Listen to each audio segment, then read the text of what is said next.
Hello, everyone. Welcome, welcome. I am so excited today to introduce you to my friend Mandy.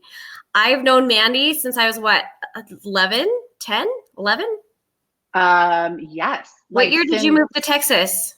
1994, at the end of the I was year. 12. Yeah. Yeah, Oh my gosh. And so it's crazy. she moved to Texas and we were in the same church and same group. And my parents actually taught the young single adults, is what it was called. And so Mandy, you are going to die. I've spent a Oh little bit of no. time looking through my pictures and trying to find some memory pictures. And so here's my Oh first my goodness. one. This is Cody in the background. She's holding Sean. Oh my gosh, that's my Abilene. Wow. So weird. I look like a baby. You were a baby. You were what, 18? Yes. Yeah. But gosh, I feel like I was even younger than that. Hey, Shami, can I ask you a quick question? Ask me. On your profile, if you could make this public, Oh, yes. I can share it. If not, we can do it after. I don't know how to do that. Oh, we'll do it after. We'll do it after because We'll totally do it after. I thought my profile was public. So does it not do that? It doesn't We'll be live, I guess. I don't know. We'll figure it out later. No worries. Okay. I'm glad you're checking. Oh my gosh. So this guy right here had the biggest crush on Mandy, Greg, right? It was the best. Oh my gosh. I have not thought about Greg. I don't know if Brad Jowers will watch this, but he's on my Facebook. Oh my Good old gosh. Brad. And I keep kind of sliding the wrong way. I have my directions all messed up. Backwards. Yes. Oh my gosh. Back in the day. Okay, so I'm gonna kind of cover up part of this because I don't want part of this. Okay, so there's me and Mandy and Alan. So I met Alan in 2002, and I actually took him out to Novato to meet you. Do you remember that? I do. And I remember thinking, because we've known each other long enough that like my clothes have come back into fashion. But I remember thinking like, oh, Shami is boy crazy and she's bringing a boy over and he'll probably last for like a hot minute. Yeah. Boy, was I wrong. Thankfully you were wrong. Yes. All four of us. Cody came to that trip. And then Mandy was actually my photographer at my wedding. So like I had no budget. Right. Yeah, I had no budget. My dad gave me $2,000 to plan my whole wedding. And so we paid for Mandy to come out and she took the pictures. And so, oh my goodness, there's me and Mandy. There's one of the, I can't do directions. There's one of the pictures she took of me and my little family. Isn't that great? Oh my gosh. That is wild. And then I just have one more. It's you and me and Shari. Oh, cute. Those were back in my like short red hair days. What was I thinking? 2001. Awesome. I know. And the overalls. I love it. I love Still have overalls. I know. Still rocking the overalls. Yes, they're coming back. My daughter just begged for some the other day too. And I'm like, yes, we will get you some. I know. So Mandy did introduce me to a boy in California. And so I actually moved and lived with Mandy and her family the summer after I graduated high school. So 2001, and did meet a boy. That didn't work out, which we'll just leave it at that. Which is totally parallel because I moved to Abilene, Texas for a boy. And met your family the winter after I graduated from high school. That didn't work out either. We will just leave it at that. And we'll just leave it at that. Yeah. Good. So Mandy became family. She is both my like big sister / aunt because she was like my mom's sister too. So that's like the only way I know how to describe it. But Mandy just became a part of our family and we call you Mandarina. I mean, like just such great memories. Yes. And by the way, Night to F4, I saw that you guys posted a link for that. I am so showing that to my kids and sharing it with people because there are so many great one-liners, and I'll have you get into that here in a little bit. But totally. Mandy has this like amazing, incredible life that I've watched her live since I've known her. And even before I knew her, she just has this powerful story of strength and womanhood. And I am just so excited. So Mandy, why don't you tell us what you're up to? Sure. So let me start with this. You know how women basically get to an age where they're mothers or they're really diving into their careers and they wake up one day and they kind of like forget who they really are. I help women rediscover that. And the reason I can do that is because I've been on sort of a journey of personal development, what feels like kind of my whole life, but really in the last 3 years has been a more intense version of it. And so as I've dived in, I don't even know the right word. I say words wrong all the time, by the way. Once I started getting in touch with who I was like, gosh, this is like a totally different way to live. And then started sharing it with other women to help them sort of find their own extraordinary self. It's really awesome. I think that as moms, we tend to do I'm just a mom, but really you can be extraordinary. Like you can be the extraordinary Shammy and also be an extremely great mom at the same time. And like those two things coexist. And sometimes we think it has to be one or the other. And I thought that for a very long time. The world plays a big part in that. Like I more recently work, but before that I was a home mom. And when people would ask me what I do, I'd say I'm a home mom. And I'd almost always get the response, oh, you're just a home mom. Yeah. I hate the word just for that very reason, because man, I am so much more. Like I'm so much more than that. And that really doesn't define what the word mom encompasses. Yes. Don't you agree?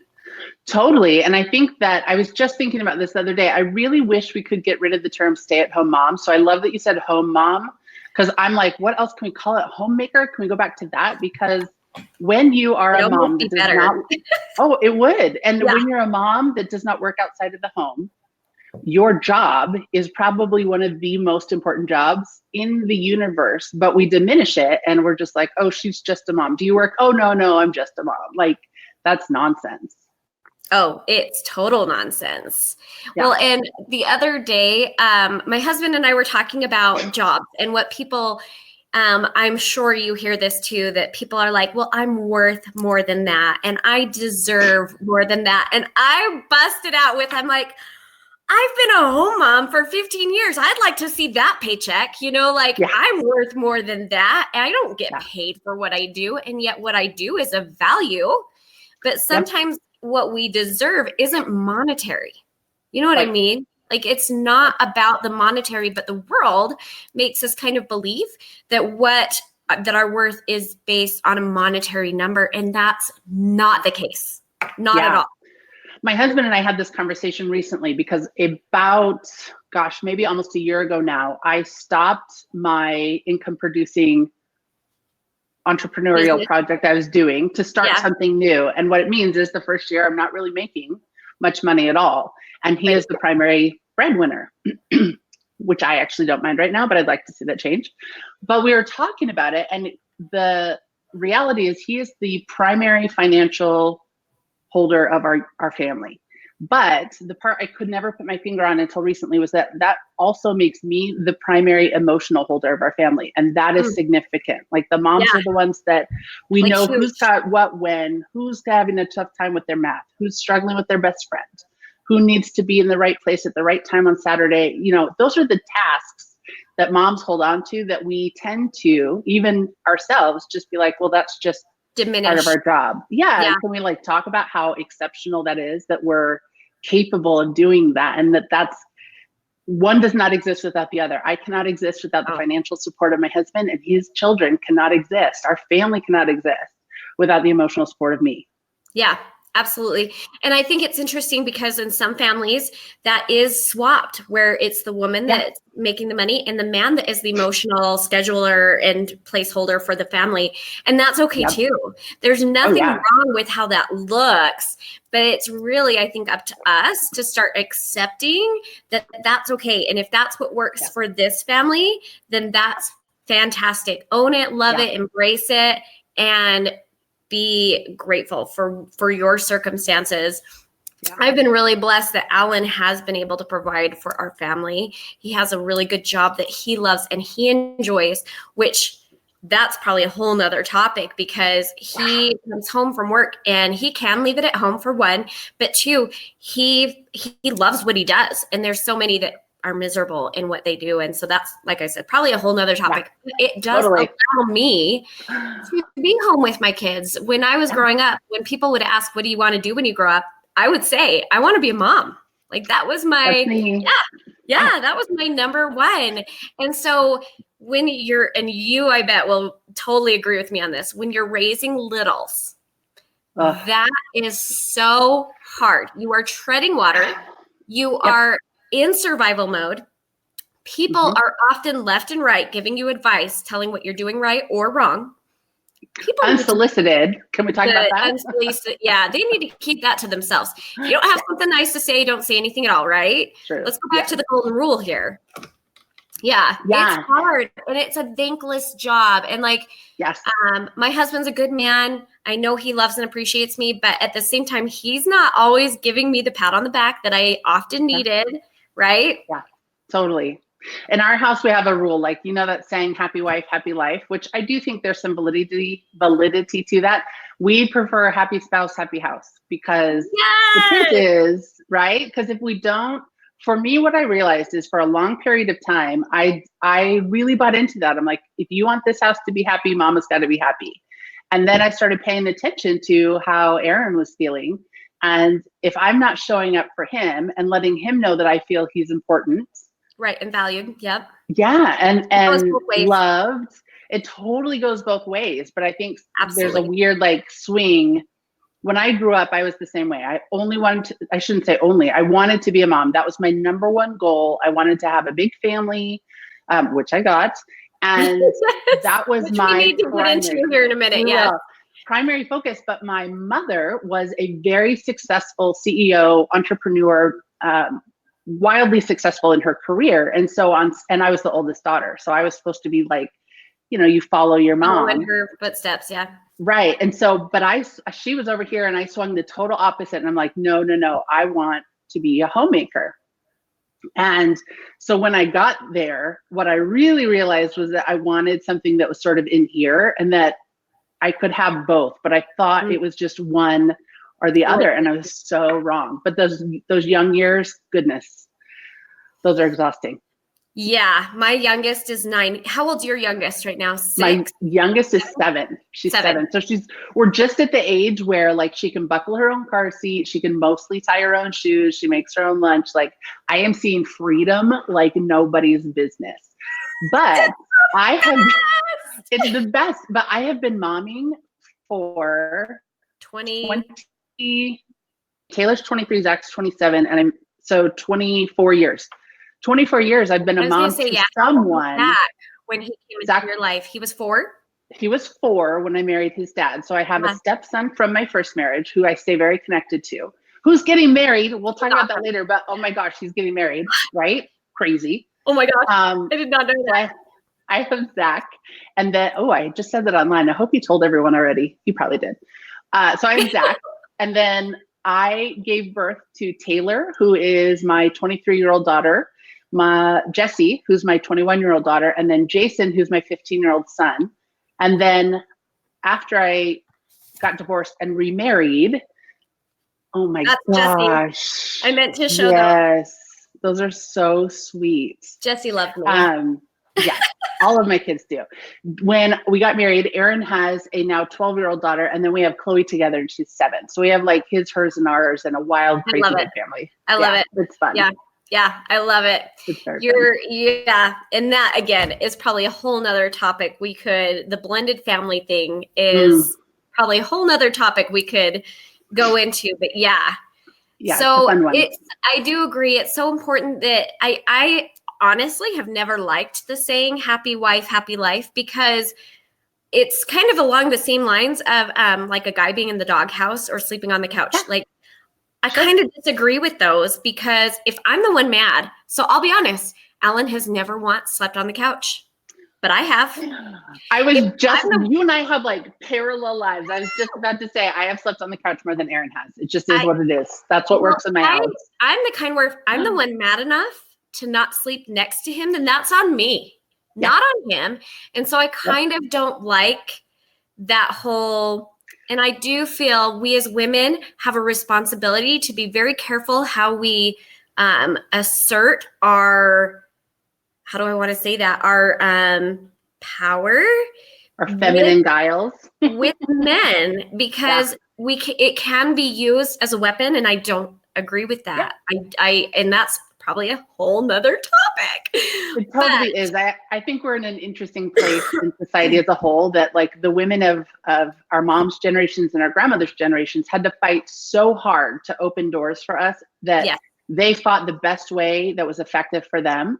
And for me in particular, I'm 43. I feel like coming up, I don't have any problem with the word feminist. I am hardcore feminist. My children are, my husband is. And what that means is we're all equal. And that means I can't treat my husband poorly because I'm a woman and he should treat me perfect and I should just stomp on him. So there's a lot of balance. And it depends on your definition of feminism.